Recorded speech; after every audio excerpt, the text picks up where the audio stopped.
천년하고 끝나기 전까지 저 하늘에 눈물이 있어요. 여러분 그리스도 심판석 앞에 와서 눈물 엄청나게 흘릴 거예요. 여러분들과 제가 절대 잊지 않아야 될 것, 여러분들과 제가 구원받은 후에 삶을 주님 앞에 가서 결선한다는 사실.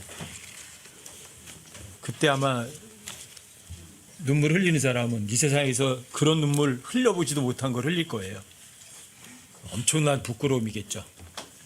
그때를 여러분들이 미리미리 대비하시는 여러분들이 좀 되시자고요.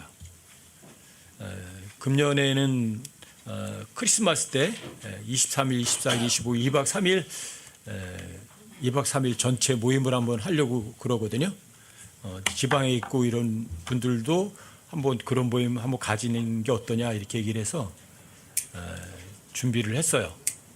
그 전에 이제 어디죠? 저기 산림 욕장에서 그때 한번 하고 나서 꽤 오래 전이죠. 굉장히 오랜만인 것 같아요. 그러니까 여러분들 뭐 부담 갖지 마시고 아주 편안한 마음으로 서로 이렇게 교제하고 이런 시간을 가졌으면 좋을 것 같아요. 여러 형제들한테도 이런 걸 이렇게 좀 준비해봐라 그랬더니 전부 다 고개 설레설레 흔드시네.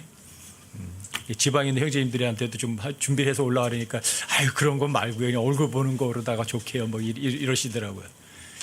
그래서 서로 이렇게 모이는데 부담도 줄 것 같고 그래서 제가 이제 2박 3일 첫날, 두 번째 날, 세 번째 날 해서 한 세 가지나 네 가지 정도만 그래 제가 킹제임스 성경 한 30년 거기에서 여러분들이 꼭 알아야 될 기본적인 것 이런 것들 좀 추려가지고 좀 뭐라 그러죠? 특강이라고 그러나? 뭐 이제 그런 식으로다가 이렇게 준비를 해서 함께 영적인 것은 그렇게 나누고 또 이제 오래간만에 보는 분들과 같이 이렇게 함께 얼굴도 좀 보고 여러 군데 알아봤는데 지금 뭐 장소는 없어서 일동에 보면 이제 오늘 리조트라고 생긴 지가 얼마 안 됐어요. 근데 거기 하면은 이제 좋을 것 같아요. 뭐 저희 집도 제일 가깝고 그다음에 전부 다 변경재의 집도 이렇게 요 근방들이니까 그 리조트에서 뭐 그냥 자도 되는데 편리하면은 뭐 이렇게 형제님들 집에서 왔다 갔다 해도 되니까 그런 식으로다가 준비를 했으니까 부담 갖지 마시고 여러분들이 마음 준비를 해서 서로 세워줄 수 있는 그런 시간으로 한번 좀 가지셨으면 좋을 것 같아요. 미리 좀 계획을 좀 짜주셔요. 23일이 토요일, 일요일, 월 이렇게 토일, 월 이런 식으로 토요일 날 저녁 식사 거기서 하시고 일요일 날 아침, 점심, 저녁 먹고 월요일 날 아침 먹고 이렇게 헤어지는 걸 다 이렇게 하려고 그러거든요. 부담 갖지 마시고 마음 편안하게 멀리 있는 형제님들 함께 좋은 교제 오래간만에 이렇게 나눌 수 있는 그런 기회로 한번 삼아 주셨으면 좋을 것 같아요. 뭐 금전적인 거 이런 거는 부담은 전혀 없으니까 그런 거는 신경 하나도 안 쓰셔도 돼요. 아시겠죠? 그냥 우리가 서로 모여서 서로가 서로 세워주는 그런 좋은 시간들 가지시면 되겠죠. 오늘은 세 분이 준비를 하셨대요. 어디 가셨어? 1번 타자?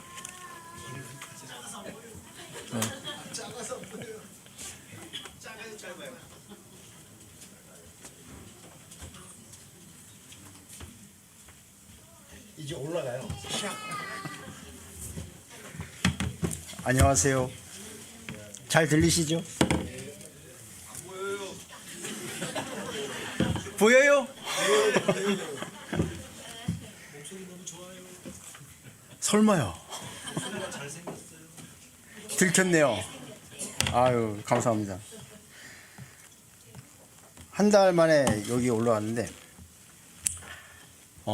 한 달 전에 했던 걸 한번 복습을 한번 해보고 사도들이 신경을 많이 써서 만든 게 뭐라고요? 똑똑하셔. 네. 뭐 많이들 머리에 남아 계시죠? 네, 뭐 몰라도 상관없고 그 사도신경이라는 게 전혀 성경에 있는 단어들이 있지만 전혀 성경적이지 않다라는 것만 알고 계시면 되고 오늘 드릴 말씀도 이제 그런 거랑 많이 비슷한 왜 그러냐면 제가 기존 교단교회에 있으면서 많이 강요받던 것들이라서 그런 게 아마 교단교회를 다니셨던 분들은 그런 경험이 있을 거예요. 이건 꼭 해야 된다. 꼭 해야 된다. 예를 들어서 교회에 딱 들어왔어요. 몇 명이 모여서 이렇게 있어. 새로 한 명이 딱 들어오면 반가워서 아유 집사님 이러는데 저 집사님은 들어오자마자 기도하죠 이렇게. 네. 그럼 반가워하던 표정 다 이러다가 기도하고 일하면 아이고 안녕하세요 이제 다시 인사하고. 네. 그런 것부터 뭐 사도신경 주기도문 그 외 어떤 그런 형식적인 것들 그런 것들이 어디서 왔는지 왜 그렇게 되는지 뭐 거기서부터 아주 밑바닥부터 한번 훑어 올라가 볼게요. 왜 그러냐면 그런 것들이 종교란 개인에서 종교라는 데서 나오는 행위들이거든요. 그래서 성경에 있는 이제 종교적인 거 제가 아는 것들에서 이렇게 좀 얘기를 해서 나갈게요. 우선 제가 찾았다 치고 막 읽어 나갈 테니까 여러분들은 굳이 찾지 마세요. 창세기 4장에 보면 가인과 아벨이 나와요. 4장 1절에서 10절 어떤 내용인지 알죠? 아담이 이브를 알매 가인과 아벨을 낳았고 가인은 커서 뭐가 됐죠? 농사꾼이 됐죠. 땅을 가는 자였고 아벨은 양을 치는 자가 되죠. 근데 시간이 흐른 뒤에 가인과 가인의 재물을 올렸는데 하나님이 안 받으시고 나쁜 거 올렸을까요? 좋은 거 올리셨죠. 아벨은 양을 드렸죠. 생명을 드렸죠. 받으셨고 왜 받고 왜 안 받았을까요? 아담과 이브가 범죄함으로 에덴 동산에서 쫓겨났죠. 쫓겨나면서 하나님이 코트를 만들어 주셨잖아요. 그래서 죄사함이 있으려면 생명을 드려야 돼라는 걸 분명히 가인과 아벨한테 얘기를 했을 거라고요. 근데 가인은 뭐랬죠? 내가 땅에서 나온 가장 좋은 것이란 말은 없지만 좋은 걸 드렸을 거예요. 그렇죠? 좋은 걸 드렸는데 안 받으셨어요. 왜? 하나님이 하라는 대로가 아니거든요. 그거는. 네. 이 모든 종교의 표상이 가인이에요. 앞으로 가인 이후에 이 세상에 올 모든 종교의 표상 가인이에요. 네. 내가 보기에 좋은 거를 드리는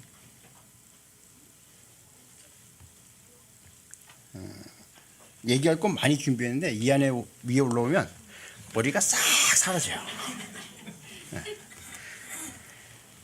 그게 이제 가인과 아벨 얘기해서 그 뒤에 보면 4장 9절에 보면 8절에 보면 가인이 자기 동생 아벨과 이야기를 하니라. 그 뒤에 그들이 들에 있을 때 가인이 자기 동생 아벨을 치려고 일어나 그를 죽이니라 이래 되어 있거든요. 가인과 아벨이 얘기를 한 다음에 죽이려고 하는 마음이 가인한테 생겼어요. 무슨 얘기를 했을까요? 생명을 드려야 된다고 얘기를 했겠죠. 양의 생명을. 그런데 가인은 아벨의 생명을 줬네요. 이게 웃자고 한 얘기인데 이렇게 진지한 표정으로 계시면 안 돼요. 네. 어쨌든 생명을 줘야 되는데 가인은 분명히 알았는데 안 한 거고 그거를 아벨이 다시 한번 상기시켜 줬을 거고 그걸 상기시켜 주니까 본인 양심에 뭔가 찔림이 있는지 아벨을 한 거죠. 우리도 아마 밖에 나가서 복음 선포를 하려면 나를 죽이고 나가야지 내가 산 상태에서 나가면 상대방이 나를 막 이렇게 할 거예요. 십자가에 먼저 올라가신 다음에 복음 선포하시기 바랍니다. 이게 가인이 모든 종교의 표상, 앞으로 이 지구상에 올 모든 종교의 표상이에요. 그거는 뭐 기독교뿐만 아니라 불교, 힌두교 모든. 그다음에 이제 뒤로 넘어가서 여러분들 니므롯 아시죠? 창세기 10장 10절에 나오는 니므롯. 제가 준비를 한번 해봐봤는데 어디다 준비를 하는지 모르겠어요. 창세기 10장 6절에서 10절 한번 찾아볼게요.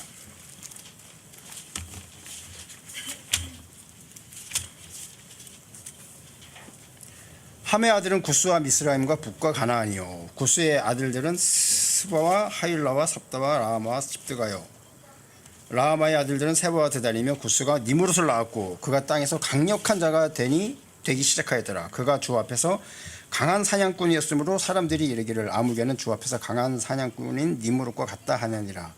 10절에 그의 왕국의 시작은 시날 땅에 있는 바벨과 에벨과 악각과 갈레였으며. 성경에서 나오는 왕국의 시작은 누굴까요? 가장 첫 번째 왕국을 만든 니무롯이에요. 그 이전에 왕국에 대한 얘기가 없어요.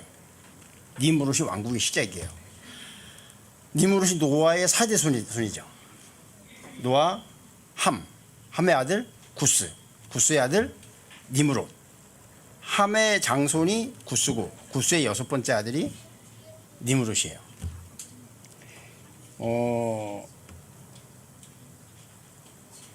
여러분들 그 이스라엘 쪽 지도가 머리에 있으신가요? 네. 아라랏산에 노아의 방주가 올라가죠. 아라랏산이 대충 여기쯤이라고 해요. 그러면 함의 아들 구스 있거든요. 구스의 나라는 에티오피아예요. 이집트 밑에 에티오피아. 아라랏산, 이집트, 에티오피아, 이스라엘은 여기쯤. 근데 구스가 에티오피아인데 함은 바벨의 10장 10절에 보면 바벨의 나라를 지어요. 바벨은 어디냐면 여기 이렇게 있으면 사우디아라비아가 이렇게 있어요. 아라비아 반도가. 여기 페르시아만이 있고 여기에 홍해랑 있는 그 아라비아만인가요? 그게 여기 있어요. 그러면 이 페르시아만 여기에 티그리스 강이 있고 유프라테스 강이 이렇게 있는데 요 만나는 지역 두 개가 여기가 우르에서 약간 왼쪽으로 오면 여기 바벨이 있어요. 아버지가 에티오피아인데 바벨론에다가 니무롯이 나라를 지어요. 이거 뭔가요? 정복을 했다는 거예요. 셈족이 살던 데가 바로 바벨이거든요. 정복 국가예요.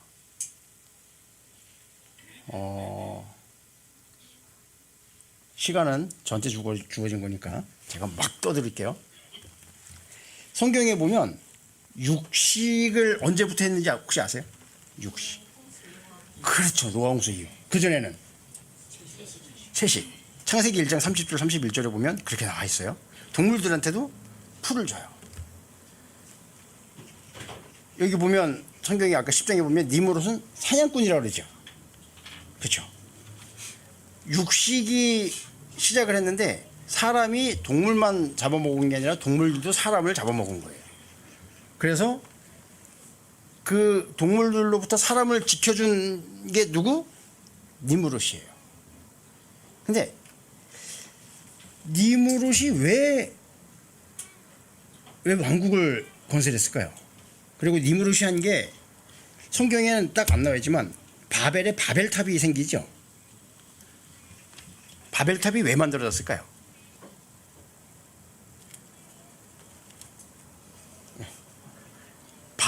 바벨이 무슨 뜻인 줄 아세요? 바벨은 신들의 문이라는 얘기예요. 신들의 문. 그러니까 엘 하면은 하나님이랑 연결된 단어예요. 엘로힘, 엘샤다이. 예수님이 십자가에 달려 들어가실 때 마지막에 엘리 라마 사박다니. 하나님이에요. 엘 하는 건 그래서 이건 바벨 신들의 문이라는 거고 거기에 탑을 쌓았어요. 왜 쌓았을까요? 한번 생각해보고 가야 돼요. 왜 탑을 쌓았을까요? 이 탑을 쌓은 것 때문에 이 세상에 지금 있는 모든 종교에는 탑이 있어요. 불교 가면 탑이 있죠. 천주교에 뭐 있나요? 오벨리스크라고 막대기 하나 꽂혀 있잖아요. 네. 탑을 왜 쌓았을까요? 똑같이 아담과 이브가 가인과 아벨한테 얘기했듯이 분명히 노아도 아들들한테 그리고 함, 셈, 야벳이 그 자손들한테 어떻게 세상이 망했는지 알려줬을 거예요. 그렇죠? 성경에 보면 내용들이 보면 한 세대는 잘 하나님을 섬기는데 한 세대가 지나가면 못 섬겨요. 계속 그런 내용의 반복이거든요. 똑같이 함과 셈과 야벳은 하나님이 심판하는 걸 보셨잖아요. 물고 다 싹 쓸어버리는 거. 하지만 그 뒤에는 안 그러죠. 본인들이 죄를 지음으로써 그것으로 올 결과를 본인들이 알았어요. 다시는 물로 심판하지 않겠다고 무지개를 보여주셨지만 반드시 심판하실 거라는 걸 알고 이 사람들이 탑을 쌓았는데, 탑을 쌓아서 저 하늘까지 올라가서 우리를 심판할 심판자를 우리가 정복하자, 아니면 탑을 쌓아서 다시 물로 덮더라도 우리가 흩어지지 말자. 그래서 열심히 탑을 쌓았을 거예요. 자기들이 죄를 지음으로써 어떻게 해야 되는지 알기 때문에 공든 탑을 열심히 잘 쌓은 거죠. 그래서 하나님이 언어를 다르게 하셨죠.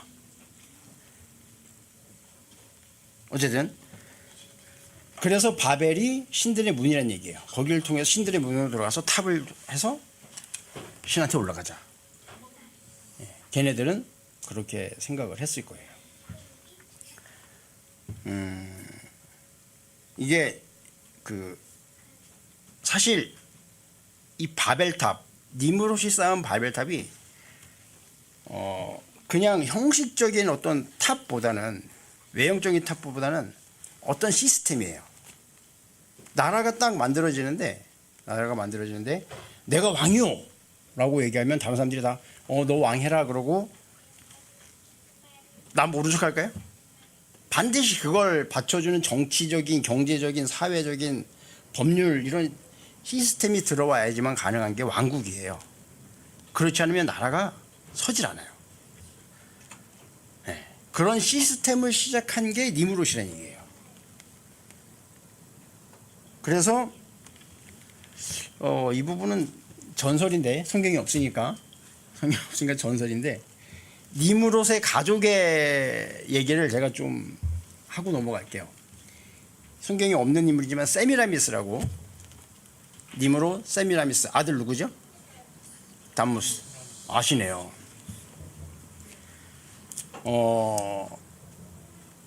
니므롯이 사냥꾼인데 일찍 죽어요. 본인이 살아야 될 그것보다 다 살지 못하고 일찍 죽거든요. 그래서 세미라미스가 그러니까 니므롯이 왕이잖아요. 황제거든요. 그 당시 70개 부족을 이렇게 했었는데 70개 부족 중에 가장 강력한 왕이었어요. 황제였어요. 근데 일찍 죽으니까 세미라미스가 니므롯을 이렇게 절단을 해서 각 부족에 보내버려요. 그리고 이거를 너희가 잘 보관을 하면 니므롯이 너희를 잘 보호해 줄 것이다. 그렇게 해서 보내버리거든요. 그래서 천주교에 가보면, 옛날 공포영화 같은데, 제가 요새는 TV를 안 보니까 잘 모르는데, 예전에 공포영화를 보면 천주교 성당에 가면 꼭 지하에 무덤이 있어요.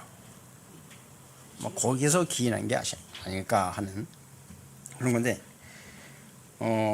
니므롯, 세미라미스, 담무스, 얘네가 사실 모든 종교에 영향을 많이 끼쳐요. 지금까지도 그렇고요. 사실 우리나라에도 그렇고, 모든 게 얘네들 안에서 돌아가는 문화인데, 성경에서 이름은 계속 바뀌지만 계속 그 당시 통일된 왕국의 어떤 미신이라고 해야 되나? 어떤 이 우상숭배, 얘네가 성경에 보면 계속 들어가 있어요. 각 지역마다, 시대마다 이름만 바뀌고 그랬을 뿐이지 계속 존재를 하고 있어요. 그래서 그거를 성경에서 쭉 찾아보면서 할 건데, 일단 니므롯은 세미라미스가 얘기하기를 죽어서 너희를 보호해주기 위해서 저 위에 태양신이 되었다. 그래서 바알이라고 해요. 바알. 세미라미스는 태양신이고, 바알은 태양신이고, 세미라미스는 달신이 돼요. 달신이 됐다고 그래요. 그리고 담무스는 별신이 됐다고 그래요. 그래서 창세기 2장 1절에 보면 하나님의 군대가 이렇게 다 창조되었느니라 이러는데, 그 군대가 하나님이 만들어 오신 모든 것들을 군대라고 하거든요. 성경 뒤에 보면, 구약에 보면 하늘의 군대에 뭐 경배하더라 이런 구절이 되게 많이 나와요. 그 군대가 뭐냐면 하늘의 군대는 뭐예요? 해, 달, 별이죠. 그래서 니무롯의 상징은 해, 세미라미스의 상징은 달, 그리고 담무스의 상징은 별. 이렇게 계속 나가요. 이제 하면서 쭉 볼게요. 그리고 세미라미스는 풍요와 다산의 신이에요. 풍요와 다산의 산. 그래서 우리 저희 성경에는 킹제임스는 다 작은 숲이라고 나와요. 개역개정이라는 데 보면 아세라 목상이라고 나오고, 그 작은 숲에 가서 열심히 기도하죠. 예전에 우리 어르신들 산에 가서 기도를 꼭 산기도하죠. 정원수 떠놓고. 그리고 요즘도 보면 그러니까 요 시골에 가보면 보호수라고 해서 이렇게 금줄 쳐놓고 막 기도하고 그러죠. 다 들어와 있어요. 다. 자, 일단 열왕기하 17장 16절. 니무롯과 세미라미스, 담무스 얘네가 어디에서 어떻게 존재를 하는지. 자, 제가 읽을게요. 또 그들이 주 자기들의 하나님의 모든 명령을 버리고 자기들을 위해 부어 만든 형상들 곧 송아지 2마리. 송아지가 누구죠? 송아지가 담무스예요. 또 작은 숲을 만들고, 작은 숲이 누구죠? 네, 세미라미스예요. 하늘에 온 군대에게 경배하며 또 바알을 섬기고. 바알이 니무롯이고 작은 숲은 세미라미스고요. 열왕기하 21장 3절. 그가 자기 아버지 히스기야가 멸한 산당들을 다시 건축하고 또 이스라엘 왕 아합이 행한 것 같이 바알을 위해 제단들을 세우며 작은 숲을 만들고, 작은 숲이죠. 또 하늘에 온 군대에게 경배하니라. 하늘에 온 군대, 해, 달, 별. 계속 나와요. 보면 이스라엘의 역사를 보면 남유다가 있고 북이스라엘 두 가지가 이렇게 나눠지잖아요. 다윗 왕 때는 하나였고 그 뒤에 갈라지죠. 그 뒤에 갈라지는데 얘네가 맨날 하는 게 그거예요.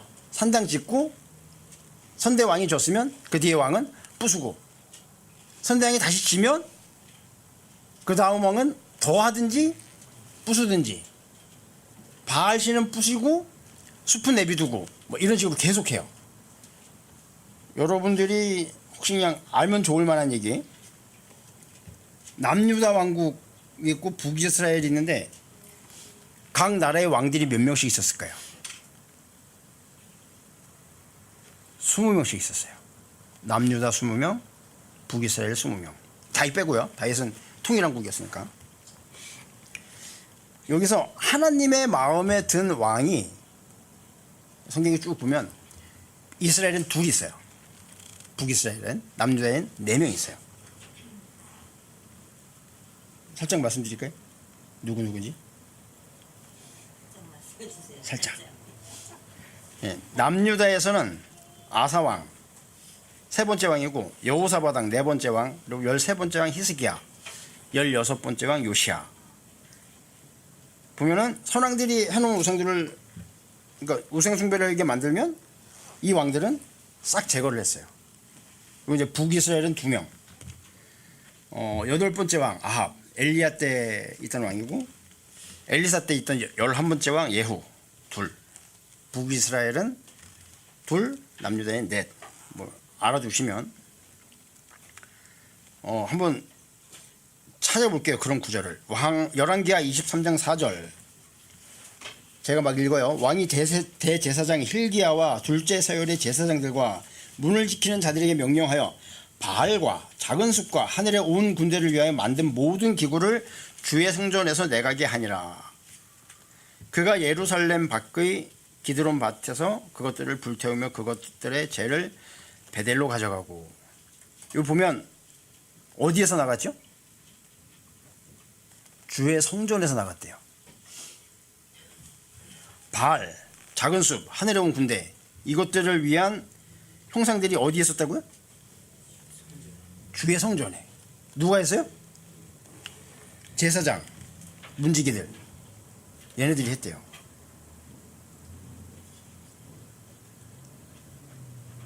우리가 그럴 수도 있어요.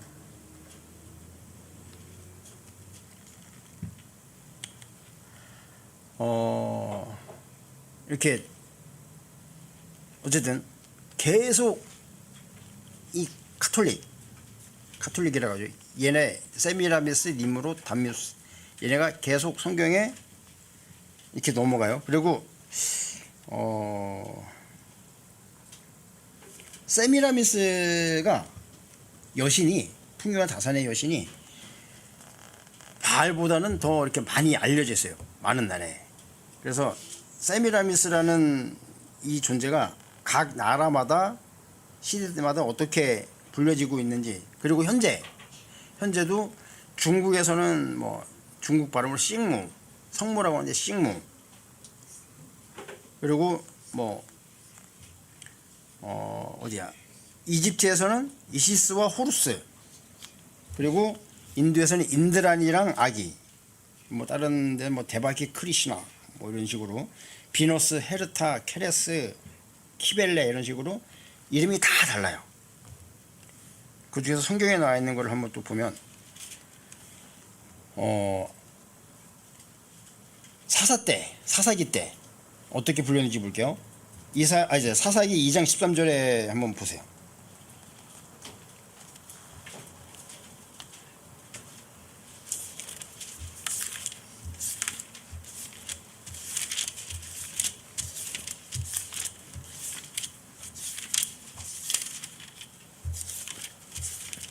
사사기 2장 13절. 그들이 주를 버리고 뭐라고 해요? 바알과 아스다롯을 섬기니라. 노아 홍수가 지나고 바벨 지역에 그 니무롯, 세미라미스, 담미우스 얘네가 그 지역에 계속 퍼져 있어요. 계속. 그리고 이스라엘 백성들이 갈 때마다 늘 부딪히는 종교가 이 종교고, 신에게 넘어와서 사도들이 전도 여행을 하든 뭘 하든 늘 부딪히는 게 다 이거예요. 계속. 이름은 계속 바뀌어요. 여기선 아스다롯이라고 그러고요.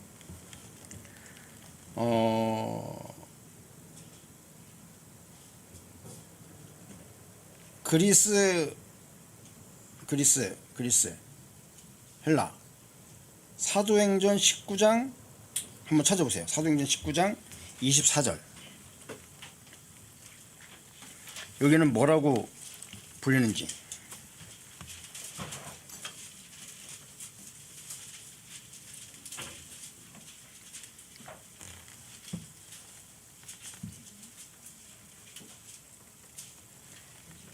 데메드리오라 하는 어떤 은세공업자가 다이아나를 위한 은성물함을 만들어 장인들에게 적지 않은 이득을 가져다 주었는데, 이게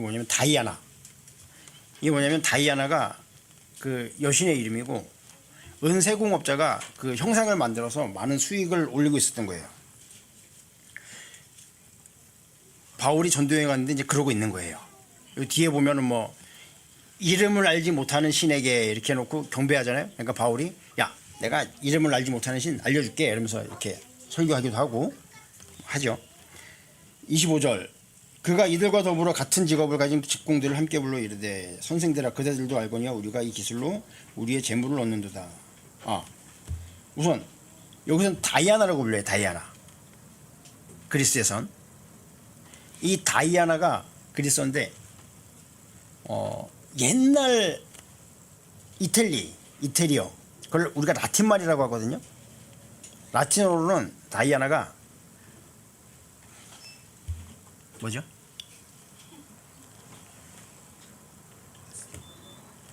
뭐라고 부르냐면 아데미, 아르테미스 이렇게 불려요. 네. 이게 개역개정에는 아데미라고 나오더라고요. 아데미. 저기 다이아나랑 같은 거고, 그 뒤에 쭉 보면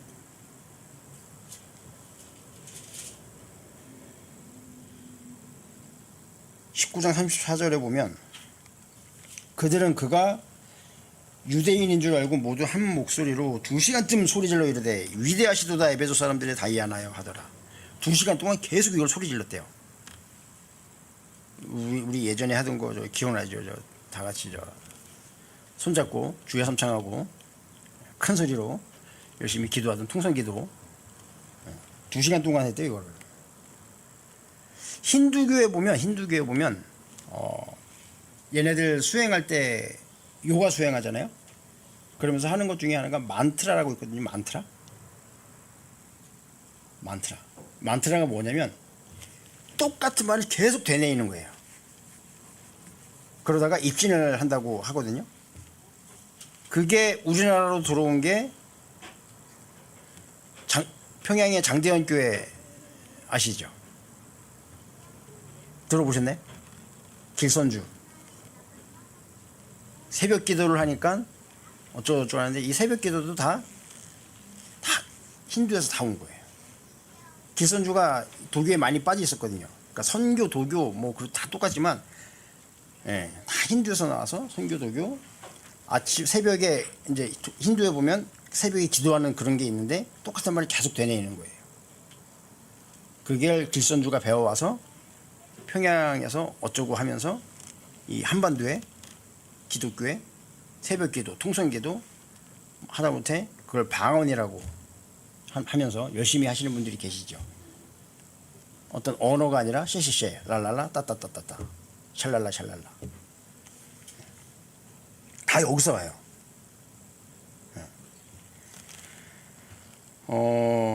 아까 보셨지만, 예, 아까 아스다롯이라고 했죠, 아스다롯.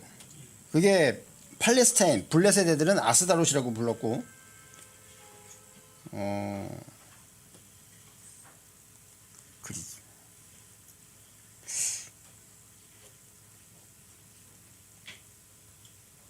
계속 아스다롯, 블레셋, 예, 이집트에서는 이시스와 호루스.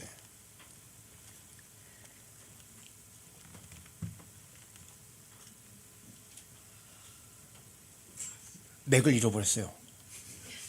어디로 가야 될지 모르겠어요. 예, 그 얘네들에 대한 어떤 이 종교성이 계속 지나오면서 카톨릭을 하면서 이제 신약으로 넘어오죠. 신약으로 넘어와서 이 어머니와 아기를 안고 있는 이 모자 숭배 사상이 계속 뿌리 깊이 박혀 있는 거거든요. 어디에? 이 사람들 마음속에. 그 모자 숭배 사상으로 어떤 시스템이 계속 넘어가는 거고.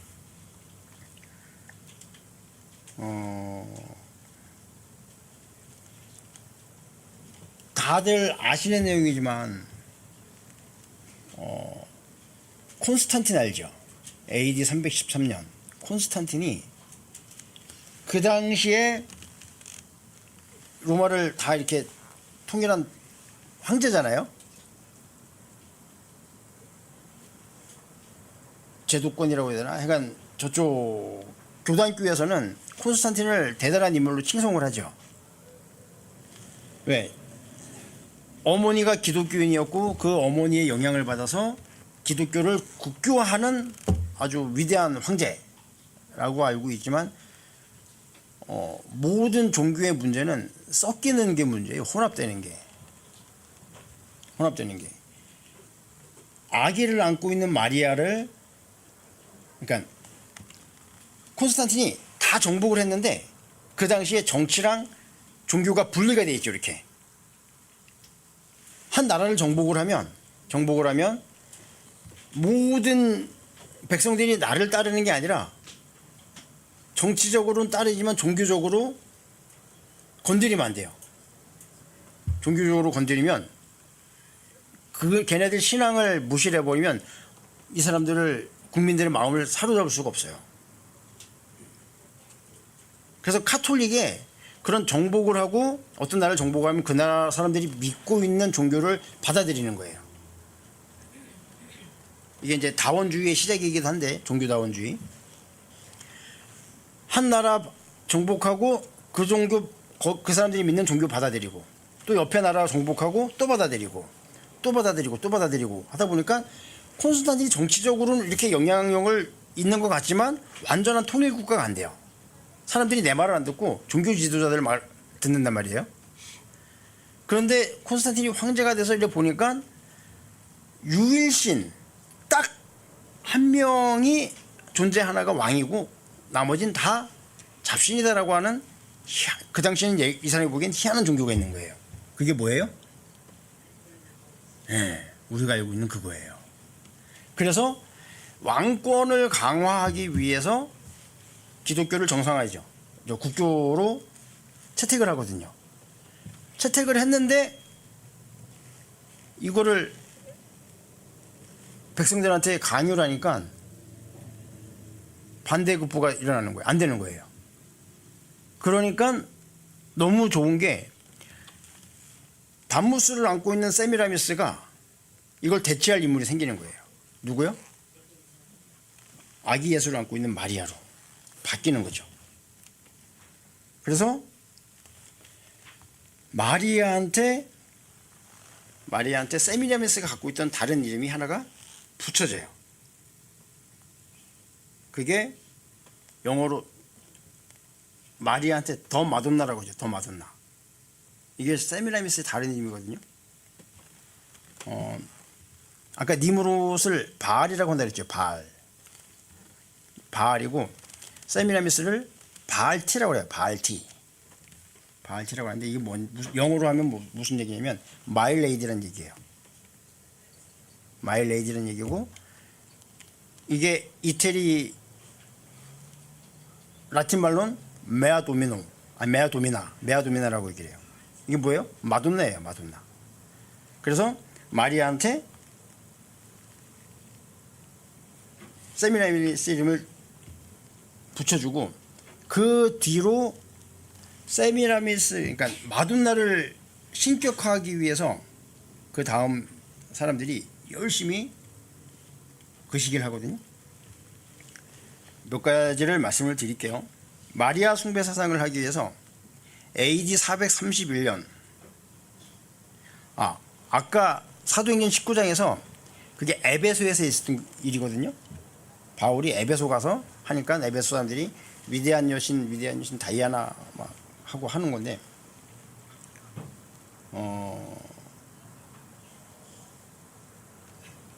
AD 431년에 에베소 공유에서 두 가지를 얘기를 해요.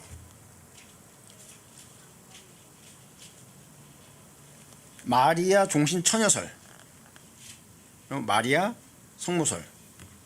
마리아가 계속 처녀라고 하는데 거짓말이잖아요.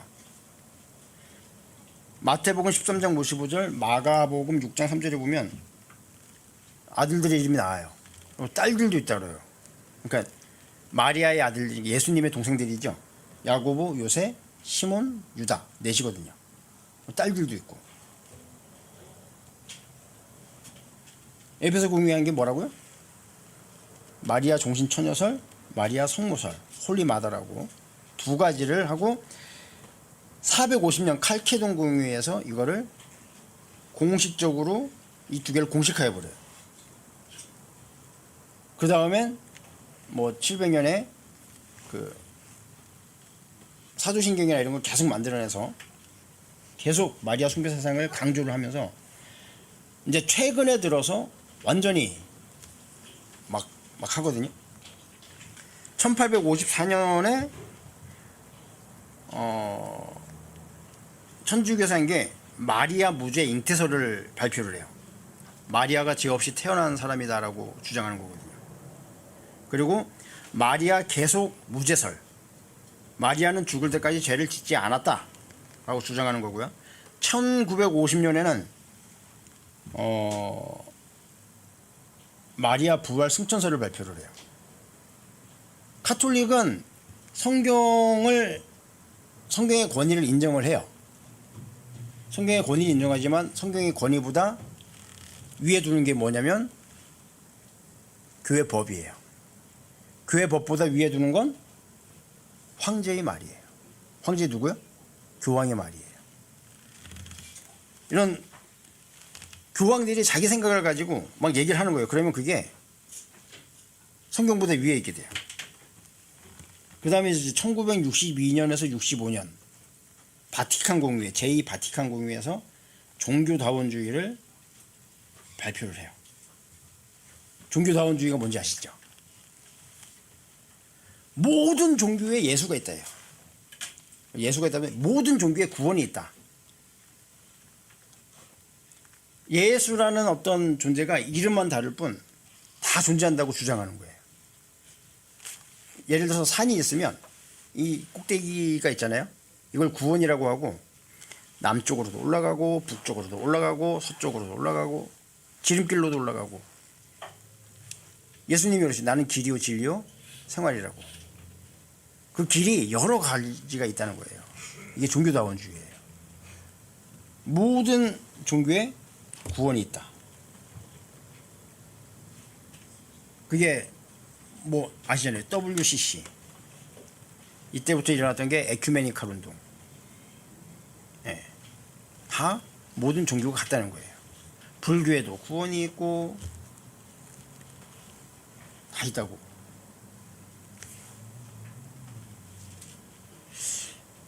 심각한 얘기를 하면 안 될 것 같고 내가 심각한 사람이 아니라서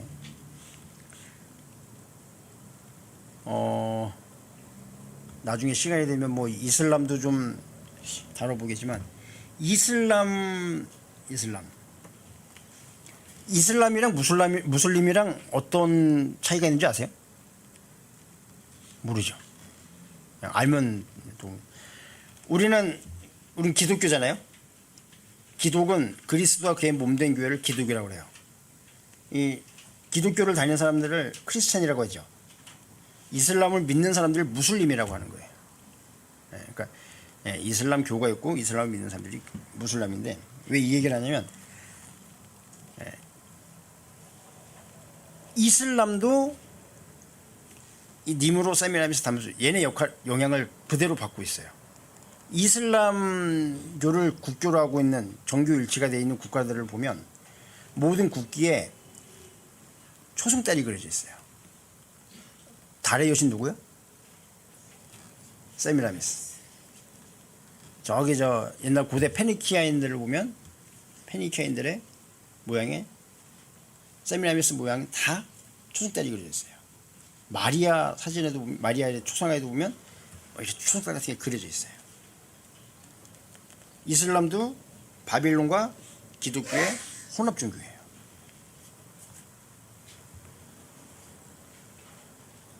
우리가 아닌 것 같지만 이 왕권 국가, 나라의 형성 시스템을 가지고 있는 모든 나라들에 계속 영향을 주고 있는 것들이 얘네예요. 세미라미스, 니무로, 담무스 계속. 그래서 계시록 18장에 보면 이 바빌론이 멸망을 하죠. 계시록 18장 1절. 이 일들 뒤에 내가 보니 큰 권능을 가진 또 다른 천사가 하늘로부터 내려오는데 그의 영광으로 인해 땅이 환해지더라. 그가 우렁찬 음성으로 힘차게 외쳐 이르되 저 큰 바빌론이 무너졌도다. 그녀가 마귀들의 처소가 되고 모든 더러운 영의 유세가 되며 모든 부정하고 가증한 새들의 집이 되었도다. 보면 마귀들의 처소가 되고 모든 더러운 영의 요새가 되고 부정하고 가증한 새들이라는데 새들은 하늘에 있죠. 궁중권세 잡은 자는 누구죠? 네, 사탄이죠.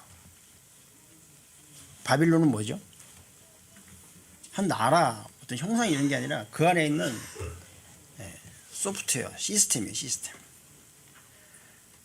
아담이 범죄하고 가인이 어떤 그런 아벨을 죽이고 쭉 이어져 오는 게 그 다음에 노아 홍수로 심판이 되고 함이 죄를 짓고 함의 아들 가나안이 저주를 받고 그렇게 왕조 국가가 만들어지면서 이 국가 시스템에 대한 어떤 심판이 계시록에 나오는 거예요. 그 뒤에 한 분 왕이 오시죠. 다윗 왕자로 예수님이 오셔서 천년을 다스리죠. 어떤 성경의 총 주제는 왕국이죠. 왕국이 이렇게, 그 다음에 이렇게, 마지막엔 천년왕국을, 그리고 다 새하늘과 새 땅이 되고 하나님의 왕이 되시는,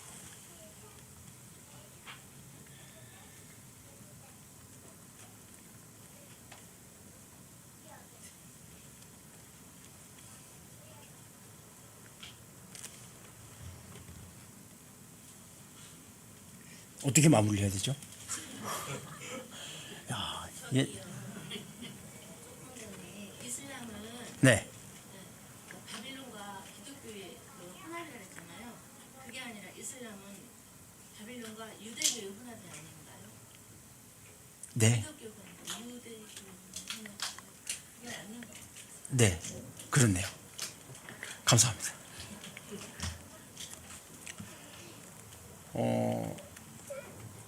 우리들 마음속에 우리가 시스템에서 벗어나서 살 수는 없어요. 근데 우리 자신을 우리가 먹고 살고 이런 것들을 시스템에 의존할 건지 하나님이 주신 그냥 자유의지에 맡겨서 내가 살아갈 건지, 그건 우리들의 선택이잖아요. 너희들은 무엇을 먹을까 마실까 근심하여 염려하지 말라. 공중나는 새를 보라. 들에 핀 꽃을 보라. 길쌈도 하지 않고 수고하지 않아도 먹이고 입히시느니라. 솔로몬의 옷도 저 들꽃보다 못했다고 하시죠. 먼저 그의 나라와 의를 구하라. 그리하면 너희에게 이 모든 것을 더하시리라. 시스템 속에서 살아가니까 밖에 나가서 살 수는 없어요. 그건 하나님이 원하시는 게 아니에요. 하지만 우리 자신을 거기에다가 어디에다가 복종시키실 건지, 하나님의 말씀에 복종시키실 건지, 우리가 지금 이렇게 들으면 아까 제가 이제 말씀드렸던 뭐 마리아 무죄 잉태설, 마리아 성모 하나님의 아내설 막 이런 게 있는데, 사람들이 그런 말을 듣고 왜 아무런 말도 안 했을까요? 왜? AD 431년, AD 450년 이럴 때 그런 말을 하면 다 들어요. 왜? 성경이 그 사람들 손에 없었어요.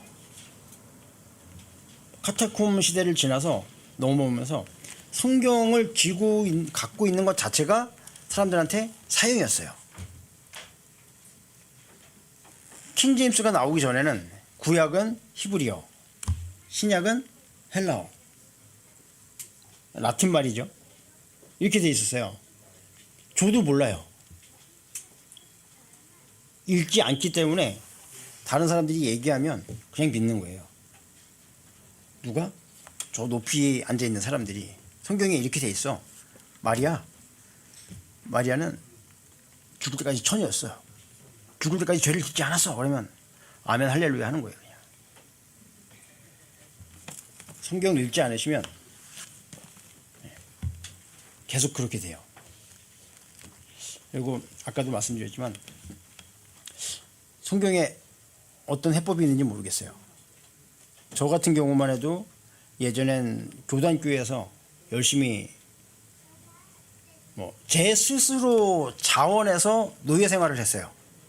왜? 이게 잘하는 거라고 하니까 정말 열심히 했거든요. 그런데 그걸 해보지 않으면 그 자유가, 지금 있는 이 자유가 얼마나 소중한 건지 알지 못해요.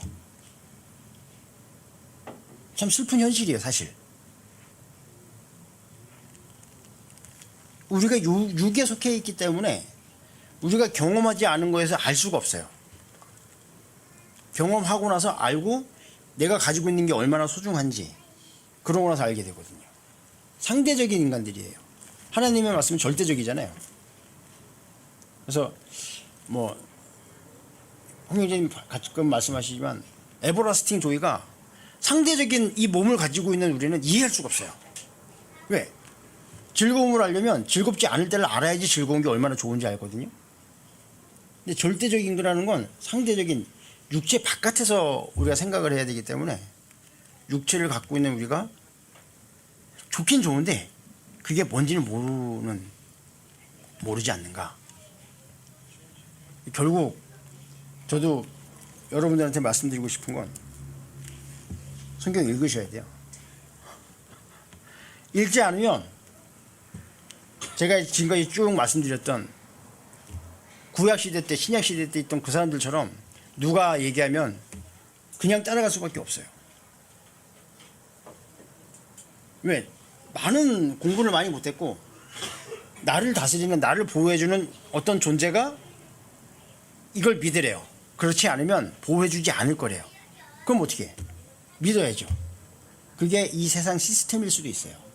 나 자신일 수도 있고, 물론 가장 나를 잘 속이는 게 나긴 하지만, 예. 그 나한테 속지 않으려면 뭘 해야 돼요? 말씀 읽으셔야 돼요. 가라고요? 박수 쳐. 예. 아이 준비할 때는 제가 한 두세 시간 내일 떠들 수 있을 것 같았는데 올라오면 하얘져요. 어쨌든 잘 들어주셔서 감사합니다. 박수는 치지 않기로.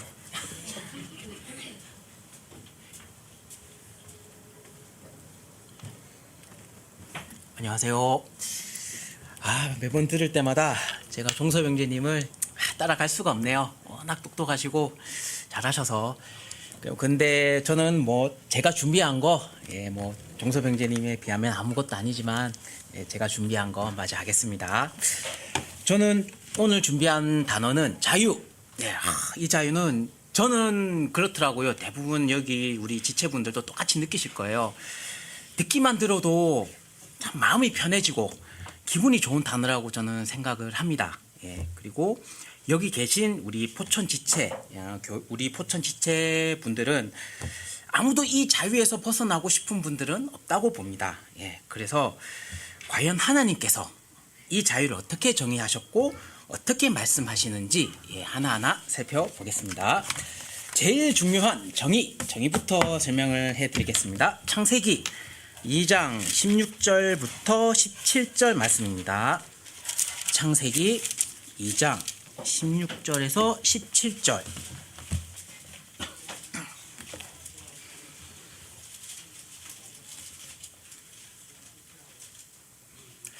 그러면 읽겠습니다.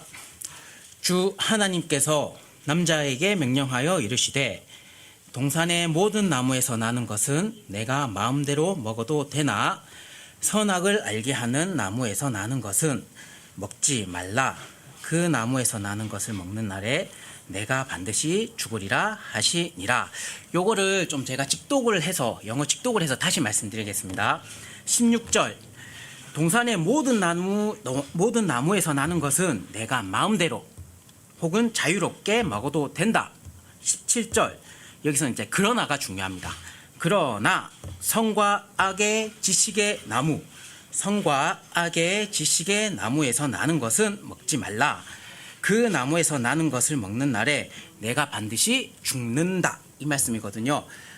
여기서 중요한 말씀은 선과 악의 지식의 나무입니다. 선은 문제가 되지 않는데요. 이 악에서 문제가 됩니다. 지식을 영어로 풀어보면 knowledge입니다. knowledge거든요. knowledge인데 이 know는 알다라는 말입니다. 성경에서 알다라는 말씀은 우리 지식 그리고 마음, 우리 이렇게 행동하는 행동을 모든 걸 다 알게 되는 것이죠. 그러니까 이걸 종합적으로 말씀을 드리면 하나님께서는 이 모든 걸 다 허락하셨지만 이제 악을 알게 되는 것을 금하셨다는 것을 알 수 있습니다. 그리고 창세기 3장 1절 말씀을 다시 한번 더 보겠습니다. 이제 뱀은 주 하나님께서 만드신 들의 어떤 짐승보다 더 강교하더라. 그가 여자에게 이르되 참으로 하나님께서 말씀하시기를 너희는 동산의 모든 나무에서 나는 것을 먹지 말라 하시더냐 하니. 여기서 2장 16절과 3장 1절 말씀을 비교해 보시면 freely, 그러니까 자유롭게 마음대로가 빠진 것을 보실 수 있습니다. 그러면 사탄이 이 가져간 이 자유를 어떻게 하나님께 우리가 받고 어떻게 지켜갈 수 있는지 좀 말씀을 보면서 살펴보겠습니다. 두 번째, 리버티와 프리입니다. 리버티와 프리는 영어 번역을 보면 똑같이 자유로 번역이 되지만 좀 확실히 다른 차이가 있거든요. 먼저 리버티의 정의를 말씀드리겠습니다. 이사야서 61장 1절 말씀을 보겠습니다. 이사야서 61장 1절.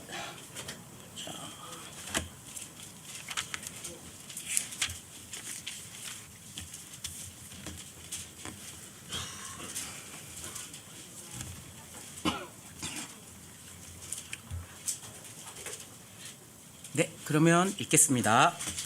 주 하나님의 영께서 내게 임하셨으니 이는 주께서 내게 기름을 부으사 온유한 자들에게 좋은 소식을 선포하게 하셨기 때문이라. 그분께서 나를 보내신 것은 마음이 상한 자들을 싸매고 포로된 자들에게 이 자유 리버티를 결박된 자들에게 감옥에서 노임을 선포하게 하려 함이요. 그러니까 하나님의 영이 임하고 포로된 자들에게 자유, 이 리버티를 주시는 것입니다. 즉 하나님의 영으로 이 자유 리버티를 주시는 것을 알 수 있는데요. 이것을 생각하시고 갈라디아서 5장 1절 말씀을 보겠습니다. 갈라디아서 5장 1절.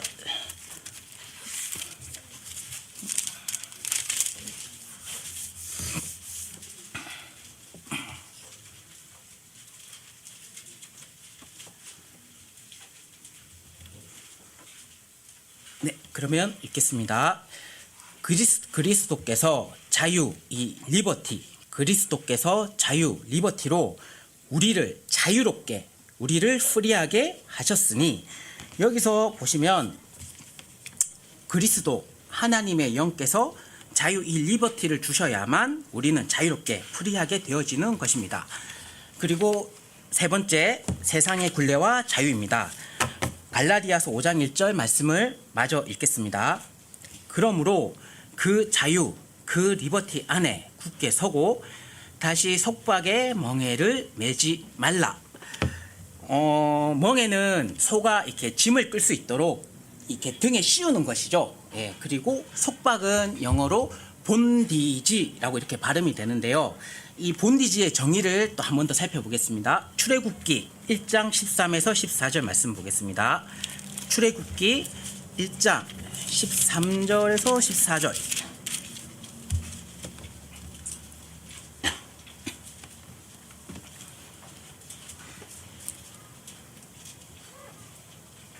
네, 출애굽기 1장 13에서 14절입니다.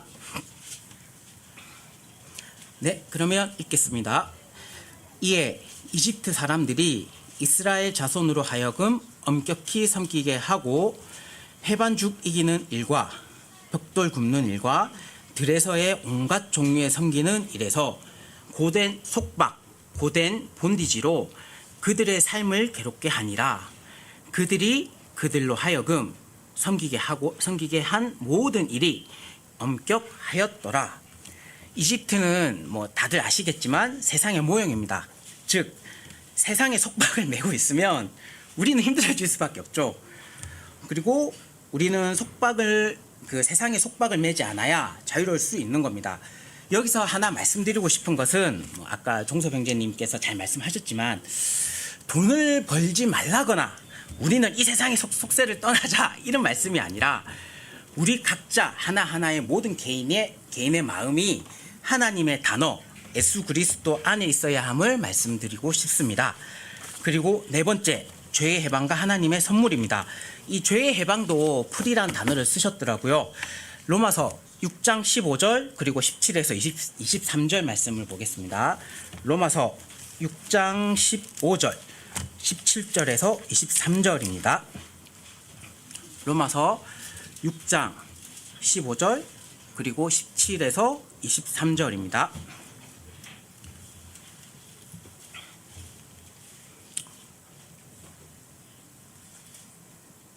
네, 로마서 6장 15절 17에서 23절. 네, 그러면 읽겠습니다.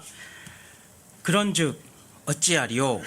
우리가 율법 아래 있지 아니하고 은혜 아래 있으므로 죄를 지으리요?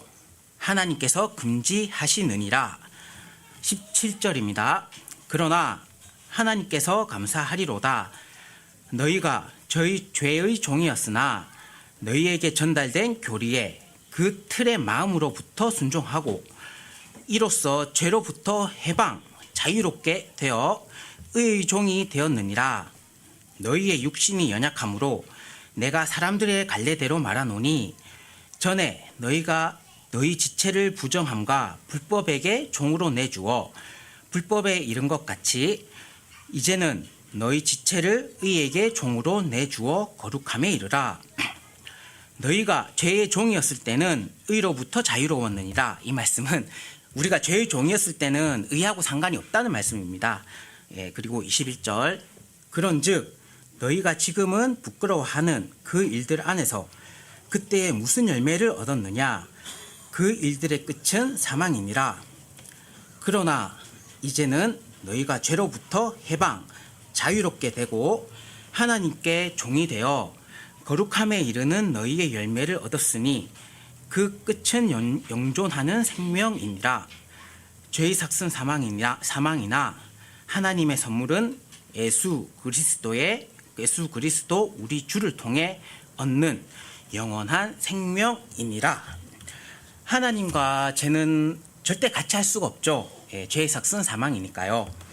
죄 많고 지옥으로 갈 수밖에 없는 우리를 하나님께서 죄에서 자유롭게 해주시고 영원한 생명을 주셨습니다.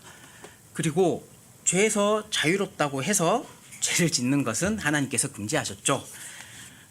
그러면 우리 각자 개인들은 이 하나님의 단어 말씀들을 어떻게 믿어야 할까요? 결론입니다. 요한복음 8장 28절에서 32절입니다. 요한복음 8장 28절에서 32절.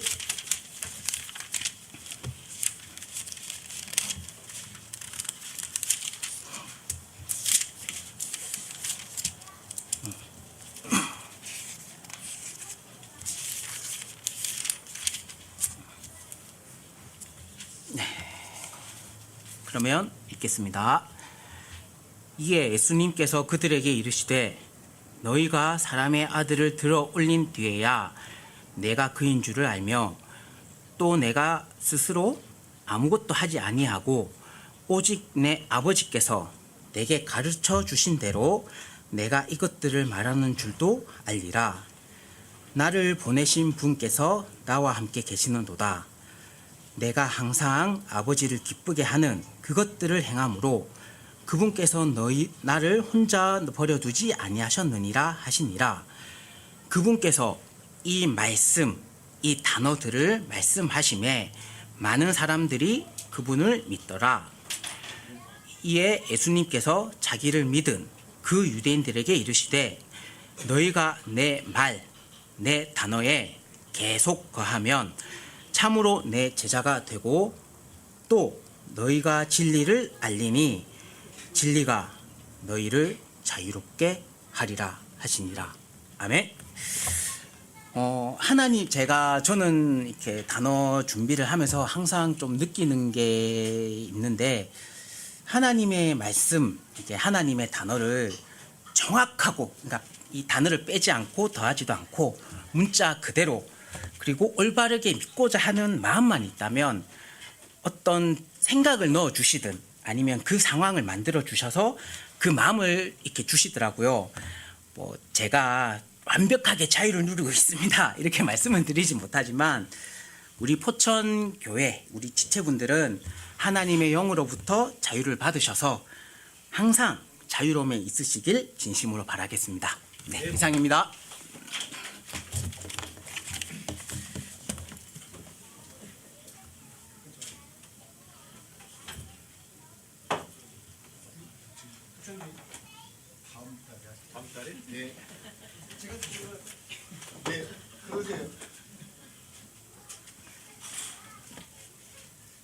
시간이 많이 지났으니까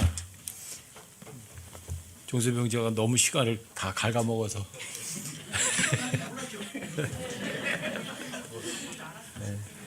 석정 형제님 다음 달에 이렇게 하시겠다고 하니까 여러분 주님 삶 속에서 진짜 자유롭게 사세요. 제가 맨날 말씀드리잖아요. 자유롭고 편안하고 즐겁게 살아라. 그게 정말 하나님 말씀 믿고 사는 사람들이니까 자유를 잃어버리면 안 돼요. 리버티는 어떤 속박 묶여있는 데서 이렇게 풀어주는 거고, 프리는 프리 그 말 그대로예요. 그냥 프리, 아무것도 제한 안 받는 거예요. 여러분들 죄로부터 프리, 죄로부터 완전히 풀려나 버린 거잖아요. 그 이제 프리는 여러분들이 전혀 어떤 것도 제약을 받지 않는 거고, 리버티는 제약을 받던 상태에서 풀려난 거고. 근데 하나님께서 여러분들에게 이 우리 죄로부터 여러분들이 리버티하게 하셔가지고 여러분들이 프리를 주신 거거든요. 그거 누려야죠. 진리를 알면 여러분들 그 프리를 마음껏 누려요. 주님 오시는 그날까지 여러분과 정말 문자 그대로 프리리하게 그렇게 살아가는 여러분과 제가 되시자고요.